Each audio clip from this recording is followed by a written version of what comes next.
Alors j'ai une question qui n'est pas liée au coronavirus, mais qui est sur le poids des impôts en France. Alors effectivement, le poids des impôts en France est particulièrement important. C'est la résultante de plusieurs choses. Il faut savoir que déjà, quand vous avez une fraude et une évasion fiscale de 100 milliards d'euros, ça veut dire que c'est tout cet argent-là que vous ne captez pas. Et donc, qu'est-ce qui est capté après? En gros, c'est toute la politique de l'État depuis 20-30 ans. La pression fiscale, et ça a été le cas, les impôts ont augmenté les 2 dernières années de Nicolas Sarkozy, les impôts ont augmenté aussi pendant le quinquennat de François Hollande. Pour garder une base fiscale, qu'est-ce qu'ils font? Ils tapent sur les classes moyennes et aussi sur les classes populaires via la TVA ou la CSG. Et donc ça, c'est une vraie problématique. Mais il y a des économies énormes qu'on peut faire justement, et entre autres par le Frexit. Je parlais tout à l'heure du poids des normes européennes. Il y a aussi la contribution nette au budget de la France qui est de 10 milliards d'euros, qui va peut-être passer à 15, et tous les coûts de cofinancement à l'Union européenne et les amendes, typiquement l'amende dont je parlais pour l'Italie, c'est la même chose. La France paye des amendes constamment et est déférée devant la Cour de justice de l'Union européenne. Si on additionne les deux, là on est à peu près à 4 milliards d'euros.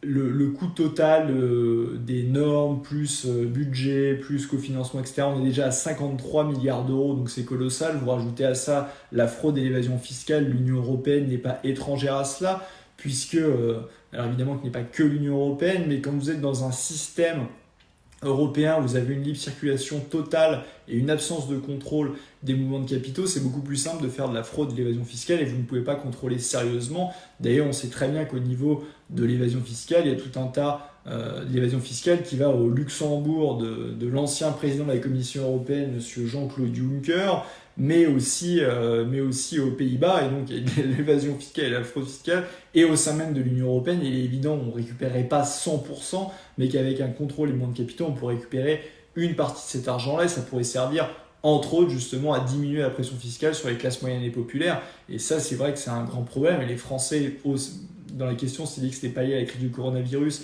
mais les Français s'en rendent compte là-dedans. On a une pression fiscale qui est relativement élevée en France.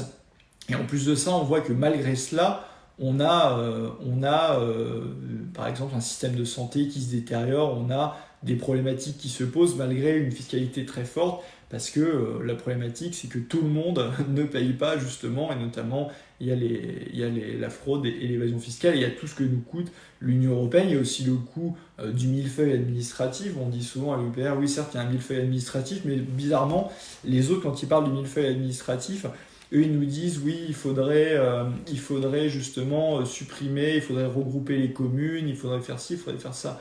Nous, on dit que c'est très simple, il faudrait revenir justement à l'organisation territoriale qui avait lieu avant, c'est-à-dire l'organisation territoriale commune, département, État. Et là, on ferait beaucoup d'économies. L'économie sur les régions, on peut faire à minima 6 milliards d'économies là-dessus. On peut juste garder les régions comme une gouvernance département, en supprimant les conseillers régionaux, en supprimant tout le superflu. On peut supprimer, comme je disais justement, tout l'échelon de l'Union européenne qui nous coûte très cher. On peut faire des économies sur la millefeuille administrative, mais en supprimant les bons échelons, on garderait les échelons qui ont fait leur preuve en France depuis plusieurs siècles, à savoir État, département, commune. Et là, on ferait des économies majeures qui permettraient évidemment d'investir dans l'hôpital public, comme on en crie du coronavirus, mais pas que, et aussi de diminuer la pression fiscale pour les Français.